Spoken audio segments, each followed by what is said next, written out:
Welcome to U.S. political trends. Reportedly dead Prime Minister Benjamin Netanyahu has just addressed the world. Now the Prime Minister will be speaking in English.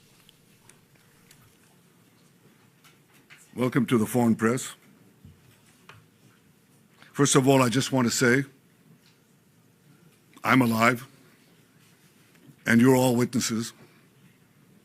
And now that I dispatched this piece of fake news, I want to give you an update on Operation Roaring Lion. Under President Trump's visionary leadership, America and Israel are acting together in Iran with great determination and unprecedented strength. Operation Rising Lion is designed to remove the existential threats posed by the Ayatollah regime, the regime that has waged war against America and Israel and the people of Iran for 47 years. It chants death to America, death to Israel, and it delivers death to its own people. Our goals are three. One, removing the nuclear threat. Second, removing the ballistic missile threat, and removing both of these threats before they're buried deep underground and become immune from aerial attack. And third, this means creating the conditions for the Iranian people to grasp their freedom, to control their destiny. Today, the Ayatollah regime is not only attacking America, not only attacking Israel, not only attacking the Iranian people, it is attacking the entire Middle East and beyond. They've attacked civilians and American assets in Iraq, Kuwait, Saudi Arabia, Bahrain, Qatar, UAE, Oman, and they've even attacked through their proxies Cyprus and Europe. We've warned for decades that their ballistic missile program would be used to attack these targets far and wide, and if they're not stopped, that's just the beginning. The death cult in Iran is trying to blackmail the world by closing a key international maritime route, the Straits of Hormuz. It won't work. Israel is helping in its own way, and intel and other means, the American effort to open the Straits of Hormuz, rather. But I want to ask you to imagine how the Ayatollah regime would be able to blackmail the entire world if they had ballistic missiles with nuclear warheads. Just imagine what they would do. Look at what they're doing now and imagine what they would do if they had ballistic missiles, international range ballistic missiles, and nuclear-tipped warheads. Just imagine what a great threat that would be. So today, Israel and the United States are protecting America, Israel, the entire Middle East, but I venture to say the entire world. Despite the fake news that is unfortunately being spread since the start of the war 20 days ago, we are winning, and Iran is being decimated. Iran's missile and drone arsenal is being massively degraded and will be destroyed. Hundreds of their launchers have been destroyed, their stockpiles of missiles are being hit hard, and so are the industries that produce them. That's important. In Rising Lion, we destroyed missiles and we destroyed a lot of the nuclear infrastructure. But what we're destroying now are the factories that produce the components to make these missiles and to make the nuclear weapons that they're trying to produce. We're wiping out their industrial base in a way that we didn't do before. Iran's air defenses have been rendered useless. Their navy is lying at the bottom of the sea. Today we hit the other part of their navy in the Caspian Sea. Their air force is nearly destroyed. Iran's command and control structure is in utter chaos. And I can tell you that there's still more work to do, and we're going to do it.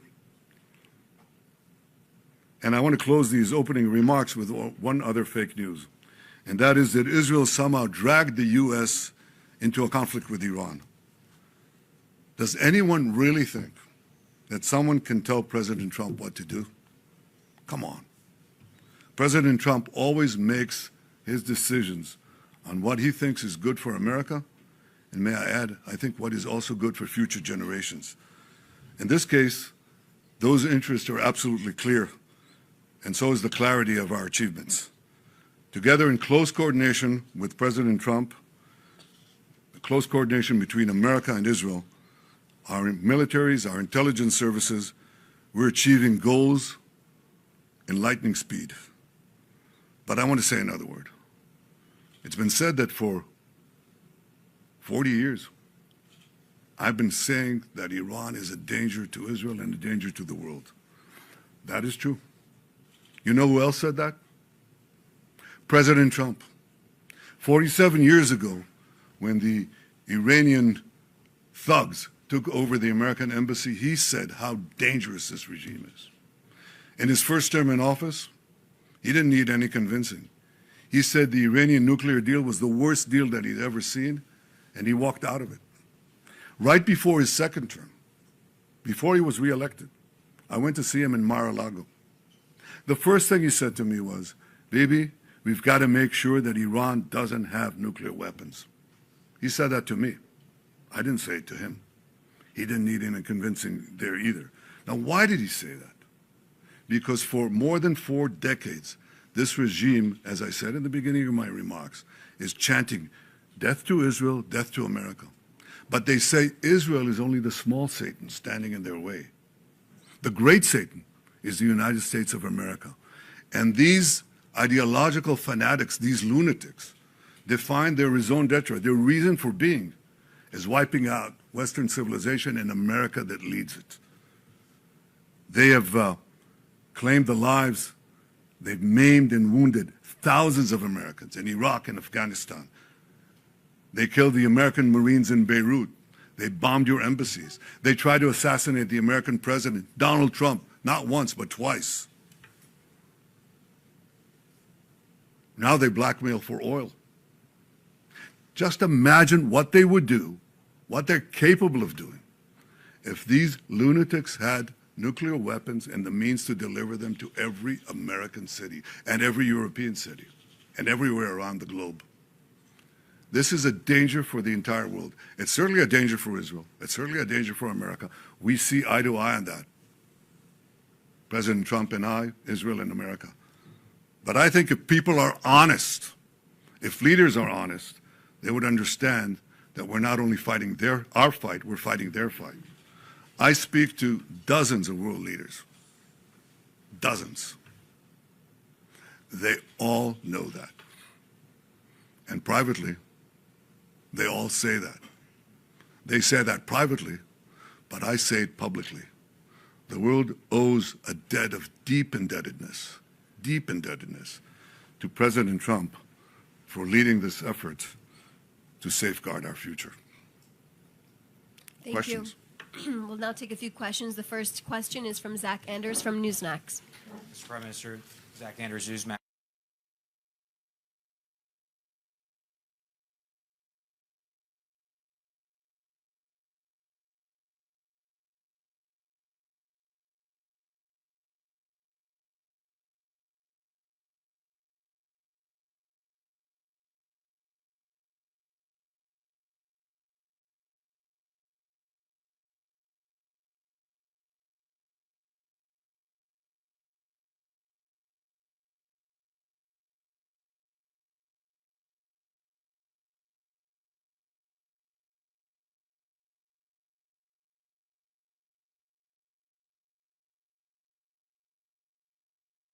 Want a transitional leader that will have a transition. You don't want to replace one Ayatollah with another. You don't want to replace Hitler with Himmler. So I think the question is, will the conditions be created for such a change? I think it's too early to say. And I think in the final account, as I said, it's up to the Iranian people to show that, to choose the moment and to rise to the moment. We can create the conditions, but they have to, they have to exploit those conditions at a certain point. It is often said that you can't do revolutions from the air. That is true. You can't do it only from the air. You can do a lot of things from the air, and we're doing, but there has to be a ground component as well. There are many possibilities for this ground component, and I take the liberty of not sharing with you all those possibilities. Would you recognize Pahlavi if the people keep chanting for him in the streets? Well, I'm not going to say who specifically is going to be there, but I think he's been a force for good. He's been trying to get the people to unite for a transitional government, a democratic transitional government, or a moderate transitional government. I hope that it comes to being. I think it's too early to say. Next question from Richard Engel from NBC News. Good to see you again, Mr.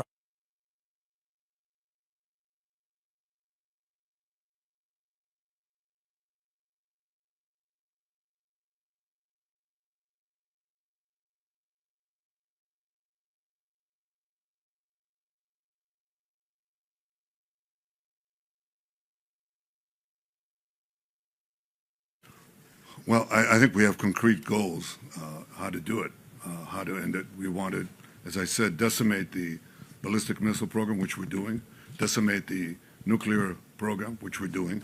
I think that those are goals that are achievable, but I'm not going to put a schedule or a stopwatch on it. I think we have goals that have to be achieved, and we're not counting the days.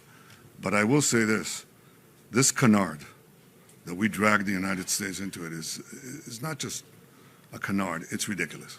It's just ridiculous. I mean, I think President Trump said it best, and I said it as well many times. There's always a danger in acting. But in conditions of existential threats, there's a much greater danger in not acting. What do you think would have happened if America did not act now? Just imagine what would have happened. In a few months' time, no more than a year, Khamenei, still alive, would have ordered the beginnings of the new nuclear program and the reconstructed ballistic missile program to move underground.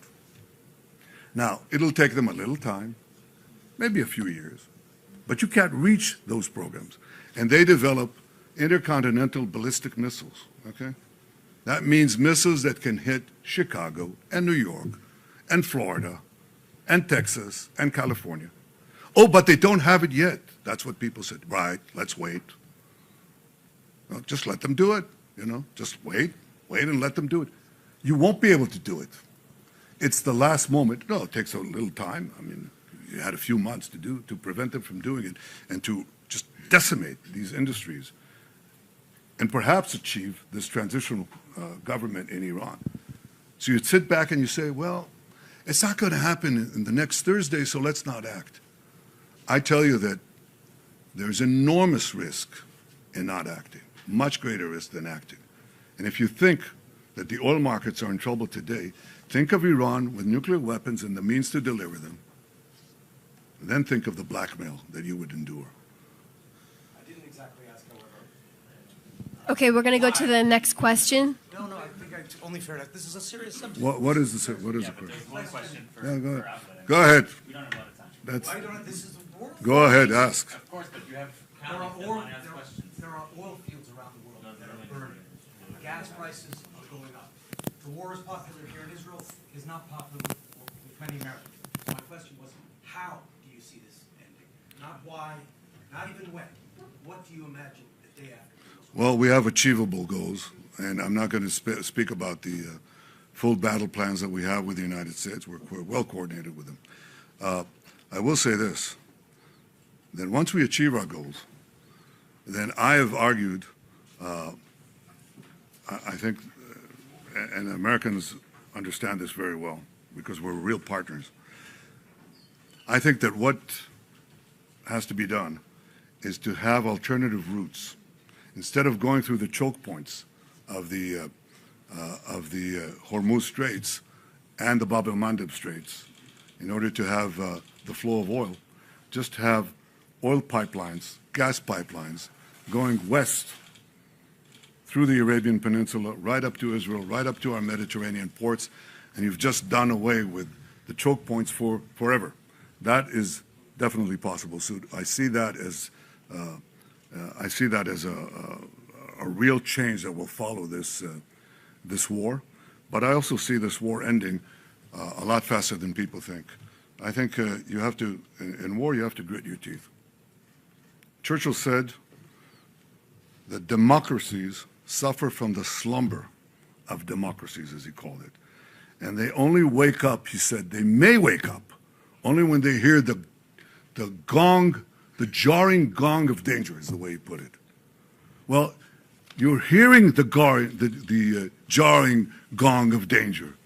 The jarring gong of danger is Iran gets nuclear weapons and ballistic missiles. That's not a jarring gong. That is an apocalypse. Don't let it happen. And the function of leaders is to stand and tell people the truth, even when things are uncomfortable. That's what you have to do. And you don't always see the danger in time. But leaders are tasked with the task of seeing danger in time and acting on it. And I hope that in time, people will see the wisdom and the courage of President Trump's decision and his leadership, and the fact that we're working together. America is not fighting for Israel. America is fighting with Israel for a common goal, to protect our future, to protect civilization against these barbarians. Next question, one question, Guy Azriel from I-24 News. Thank you, Prime Minister. Guy Azriel, I-24 News. President Trump said today he did not like the Israeli strike on the Iranian gas fields. My question to you, was the President aware of Israel striking that gas field? Did you approve it? And please, if you may, do you see any signs that the Iranian regime is collapsing? And what assurances do you give the Israeli public that if it does stand on its feet, we will not see another wave of a war with Iran in maybe 5 or 10 years? Well, I'll say two things. Fact number one, Israel acted alone against the Slawiya gas compound. Fact number two, President Trump asked us to hold off on future attacks, and we're holding out. What do we see? What happens if are there any signs that the Iranian regime is cracking? A lot of signs. A lot of signs. I wish I could divulge all of them, but I see that. But will I tell you, will I commit right now that it's going to collapse? I can tell you that we're working to create the conditions for it to collapse. But it may survive, it may not. If it survives, it'll be a lot weaker. There's no comparison. It'll be at its weakest point, shorn of industries that it built over decades, death industries, shorn of many other capabilities that they have, and equipped with the experience, with the knowledge that if they try it again, they'll be hit again even harder.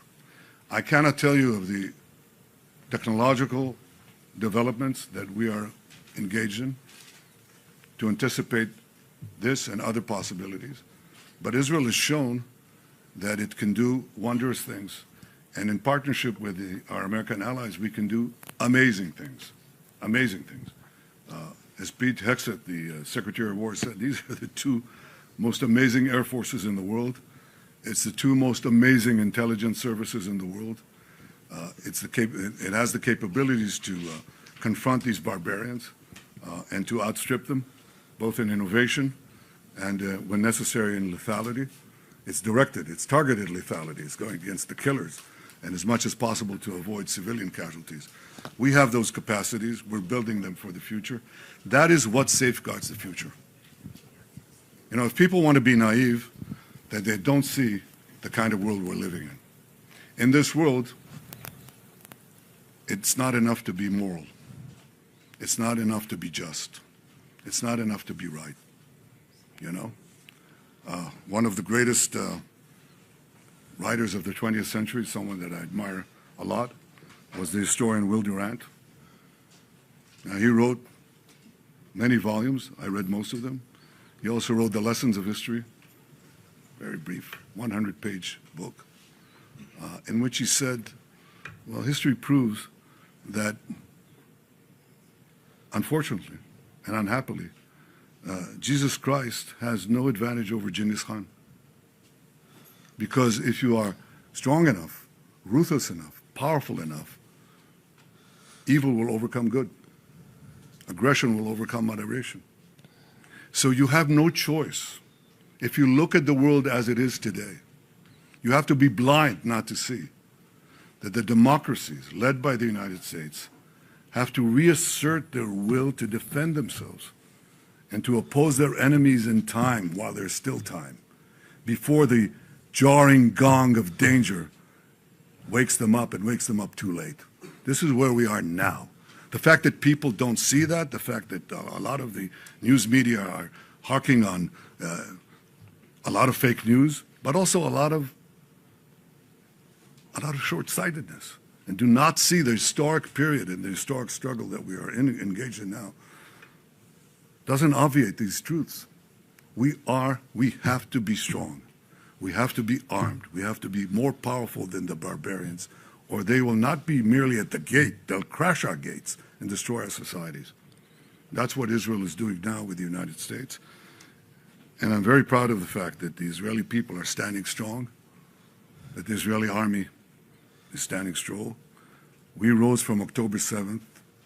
Our people, our soldiers, rose like lions. But in protecting ourselves and in joining with our great American friends, we're also protecting the entire world.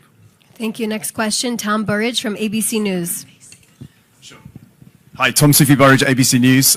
Prime Minister, given the escalation of attacks on US allies across the Gulf, given the spiraling energy costs, the high costs in general, the US service personnel killed in this war, many Americans are asking that question, whether you misled their government into starting this war, and for how long should Americans keep paying the price?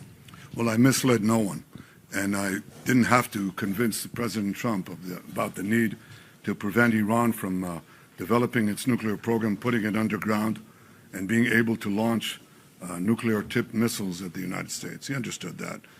He explained it to me. I didn't explain it to him. And I think that our partnership is the only way to avoid this catastrophic development. The loss of servicemen is painful. Early on in my military service, a fellow soldier died in my arms. I lost a brother who fought terrorists, led the historic Entebbe rescue. The cost to bereaved families is enormous, and I sympathize and send the condolences of the people of Israel to these families and to the American people. Freedom is precious. It has its costs. But if you're not prepared to defend it, if you're not prepared to resist the tyrannies that are trying to arm themselves with the weapons of mass death, you will have no future. And therefore, we're doing what we can. As far as oil prices rising, spikes, you know what a spike is?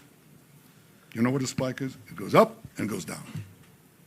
The Americans are working very hard, and we're trying to help them in every way that we can, to open the straits of Hormuz. And if they succeed, which I think they will, then oil prices will come down. But if you say, all right, I'm suffering right now, and people are, then I shouldn't do anything. I should just succumb to the blackmail, let Iran get on with it, let them develop nuclear weapons and ballistic missiles to deliver them to New York and Los Angeles. You're going to be blackmailed in ways that you can't even imagine. I think what this war has done is unmask what Iran is. You know, we've said for years, look at these people. They're doing things that normal regimes do not do. I don't hear even adversaries of the United States chanting death to America, death to the great Satan, massacring tens of thousands of their own people at will like that in 2 days. You have that sometimes. But the combination of fanaticism, deep ideological lunacy, there's no other way to call it, the total and utter ruthlessness of this regime makes it uniquely dangerous. Uniquely dangerous not only to Israel and to the United States, but to everything in between and far beyond. And the fact that this is not recognized, you ask me, okay, what do people think? What did they think in the 30s? What did they think in the 30s when you had a terrible, ruthless, killer regime led by a lunatic that took one country after the other, did it very sequentially? What did they say? They said what? They said, let's stay out of this. It's not our war. It's not our problem. Maybe it's only the Jews. Have we learned nothing, absolutely nothing in these 80 years? We cannot see the danger that lurks. It doesn't lurk. It's risen from the mud. It's right in our face. It's splattering blood right at us. I can't believe that we're clueless. We're not clueless. I talk to many American friends. They're not clueless. They understand this. Some don't. Some are adamantly opposed, but many are adopting a wait-and-see attitude. But I can tell you that I've spoken, as I said a minute ago, I've spoken to many, many leaders. We're talking about dozens and dozens of leaders. And they all say the same thing. I understand it. Some of them come out and say it. They're bold. And some of them say, I don't know, I wish I understand it, but some of my people don't, or my news media are against me and so on. I was glad to see in the United States that an enormous enormous percentage of President Trump's supporters, traditional supporters, understand it. And I hope that my friends and colleagues of many years on the other side of the aisle, those who understand and agree with what I just said, and there are quite a few of them, have the courage to come out and say it. Because at the end, what is the task of leaders if you're a leader? The most important thing is to assure the security of your people. And that means identifying danger in time and acting against it. That is a prerequisite for the survival of any biological organism. You have to identify danger in time and act in time against it. You either fight or flight. These are the two options you have. Where can you flee? Nowhere, because Iran can reach any part of the world. So you have to, at a certain point, fight. And this is the juncture where we've reached in time. Not too late, but in time. I just will encourage all those who agree with what President Trump is saying, with what I'm saying too, act. I didn't have to convince President Trump of anything.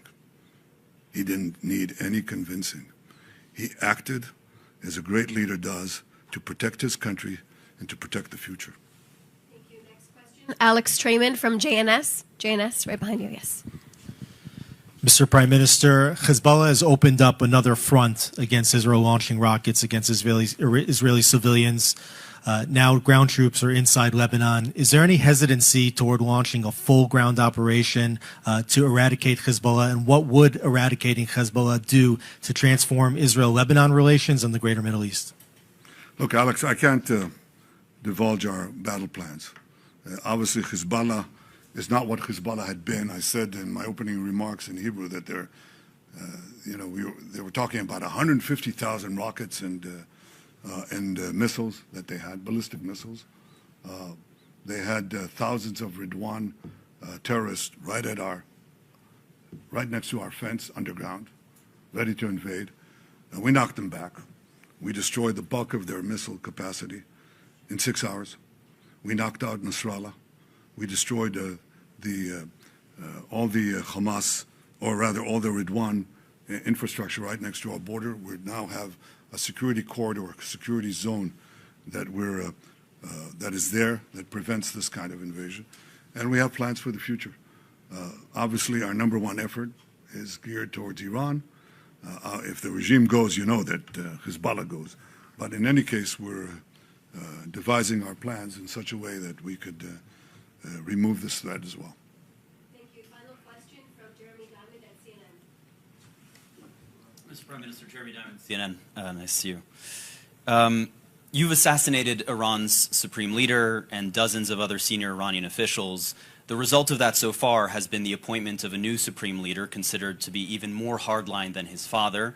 The Iranian regime is not showing any signs of collapse as of now. So I wonder, what do you say to those who say that killing those individuals is in fact empowering the hardliners in Iran? And are you confident that your strategy will still lead to regime change? And then secondly, if I may, you've also indicated today that you made a commitment to President Trump not to strike these oil and gas facilities in the future. Should President Trump come to you one day and say, oil prices are too high, it's time to end this war, will you listen to him? And do you need the United States in order to continue this campaign alone? Was that a single question? Jeremy really hogged it, but I'll answer your questions. I'm not sure who's running Iran right now. Mujtaba, the replacement Ayatollah, has not shown his face. Have you seen them? We haven't. And we can't vouch exactly what is happening there. There is a cloud here that's not clear. What we see is that there's a lot of tensions inside the people who are edging for the top. It's not a uniform position. You see that sometimes with the contradictory orders that are given. You know, they do one thing and then they withdraw it and so on. I think it's important that they know that if they think they're going to target the world, target the President of the United States and so on, they themselves are being targeted. That creates a lot of uncertainty.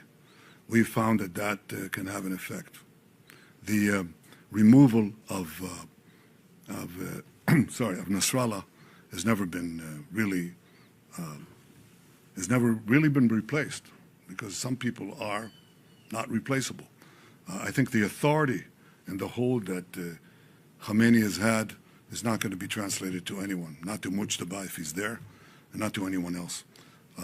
But I think this is part of the effort to crack the regime. It's not going to happen in one day. We're 20 days into this war. Yes, we're seeing cracks.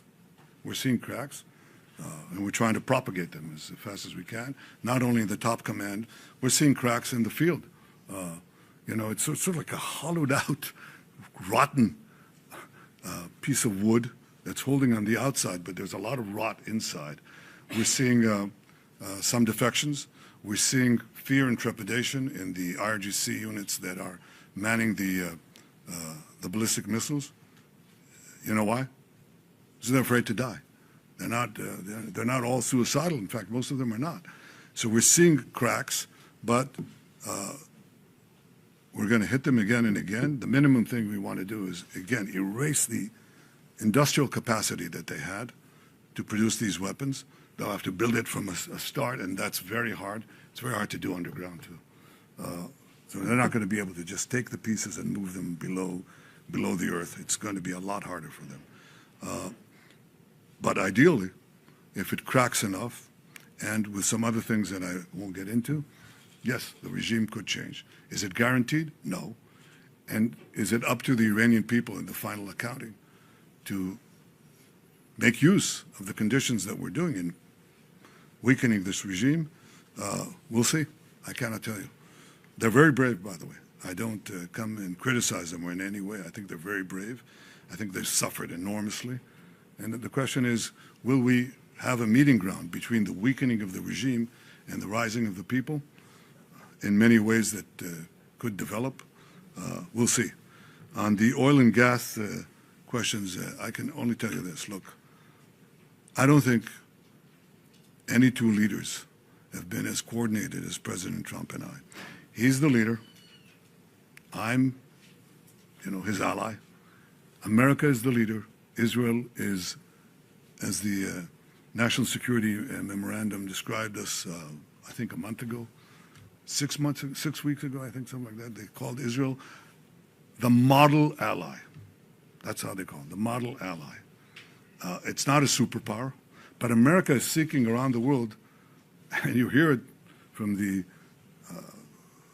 speeches of President Trump and others in the administration. They say, where are you? We've helped you all these years. Where are you when we're doing something that is as important, at least as important for you as it is important for us? And yet one country is there, and against all the vilifications that are leveled at Israel, Israel is sponging off America and all that. No, it's not. It's not. Israel is a brave country, a resolute country with an incredible army, incredible soldiers, incredible courage, and we're fighting alongside the United States when the chips are down. We're fighting with the United States. We're fighting for a common goal. So I can tell you that that's the most important coordination. But in practice, President Trump and I speak regularly. We discuss things. Our staffs discuss things. Our militaries are in close coordination as never before. But ultimately, President Trump makes his own decisions. And do I respect them? Yes, I do. The question is whether you would or could continue the war without... Just one question, Jeremy. Thank you. Could you without the United States? Without the refueling capabilities, for example? We're going to Thank you so much. Thank you, Mr. Prime Minister. You Thank exhausted you, your everyone, questions. for your questions today.